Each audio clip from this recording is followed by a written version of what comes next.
Hello and welcome everyone. Today is April 1st, which means it's April Foals Day. At least that's what I'm calling it. Hopefully the name will catch on. Anyhow, April Foals Day. So let's talk about some foals, starting with the CMC. Now, first off, let's take a look at Sweetie Belle. She's an interesting character, perhaps one of the nicest members of the CMC. Seems like whenever the CMC want to do something that we know is wrong, she's the one who's most hesitant. Like in Flight to the Finish, when they wanted to abandon Scootaloo and stop being her friend because she didn't want to be part of the reason that they're being held back at the big competition. Apple Bloom was the one that insisted that they split up, and Sweetie Belle was the one who reluctantly agreed to go along with it. Or in One Bad Apple, when every pony else was planning to avoid dealing with the bullies, Sweetie Belle was the one who wanted to tell the adults. Very often she seems to be the more sensible of the three CMC. And yet in her most memorable episodes, it's when she's doing something completely unsensible and fully emotional that she gets remembered and actually becomes interesting, such as in Sisterhood's Social, when she's mad at Rarity and tries to be her unsister, or in For Who the Sweetie Belle Toils, where she completely sabotages Rarity's attempts. And of course in Twilight Time, Sweetie Belle's actually the one who is pushing the other two CMC to join all of the Twilight Time craziness, as opposed to the one being a little bit more reluctant. So it seems that her character changes over the course of the series, but she is always the one that seems to be sweet and full of singing talent and a lot kinder and nicer and so on. Next we come to Apple Bloom. She is the sister of Applejack, a hard worker who lives on the farm. She has long red hair, big pink bow.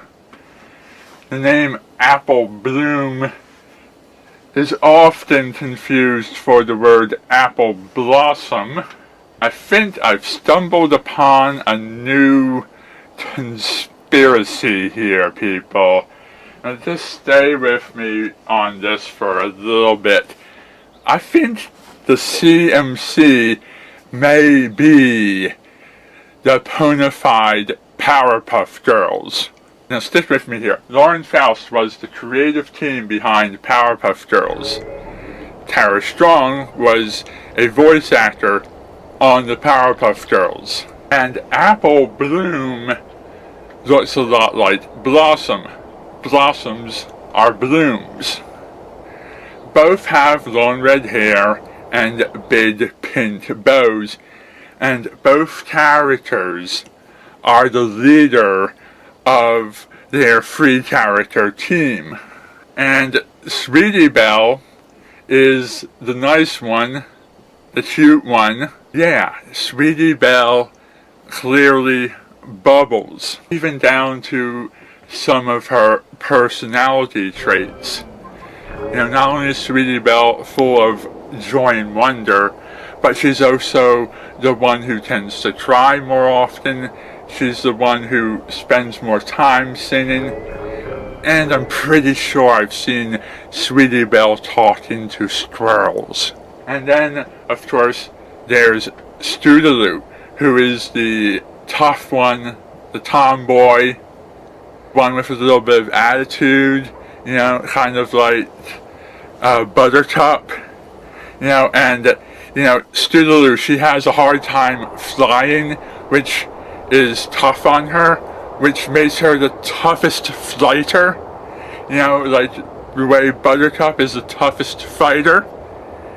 Yeah, and then Diamond Tiara, she's got that tiara cutie mark, and nobody knows what that means. Well, tiaras are worn by princesses, like Princess Morbucks from the Powerpuff Girls, who was also a spoiled brat antagonist on the series. Yeah, their personalities may be a little too identical. But then that leaves us with Silver Spoon. Silver Spoon rhymes with moon and June and baboon. I think you see where I'm going here with this, people. Silver Spoon, as in the cats in the cradle and the silver spoon, Little Boy Blue and the Man in the Moon. Yeah, like the song, you know. Silver Spoon, like the lyrics in the song by Harry Chapin. Chapin sounds like Charlie Chaplin, the star of silent movies. Charlie Chaplin, who was accused of being communist. Communists are red. Red is the color of the devil, you know, like him, the major villain from Powerpuff Girls. Yeah, it's all tying back, it's all tying back. The CMC are clearly the bona fide versions of the Powerpuff Girls who flew from Canterlot High, through the mirror, became ponies, lost their memories, and somehow got adapted into Ponyville. Think of it. Nobody's ever seen Scootaloo's parents, and Buttercup is known for her scooters and her love of people named Lou. Yeah, and Apple Bloom, we've never seen a photo of Apple Bloom at a younger age. We've never seen her baby pictures because they don't exist. Yes, she was brought on to the apple farm, and they're only pretending that she's an apple because they know the truth and they're hiding it from all of us. And of course, Sweetie Belle, she's sweet like bubbles. Obvious proof that this theory is right. It's all a huge cover-up. Rarity, Applejack, Rainbow Dash working together to hide the real truth. A Nerf pony, a Pegasi, and a unicorn all working together to hide the truth. Species, 3 sides, triangle right there. The CMC are the Powerpuff Girls. Lauren Faust never stopped writing the Powerpuff Girls. The 2 series, My Little Pony and Powerpuff Girls, they're canon to each other. The evidence is all right there. Everyone enjoy your April Fool's Day. Thank you for watching, and good night.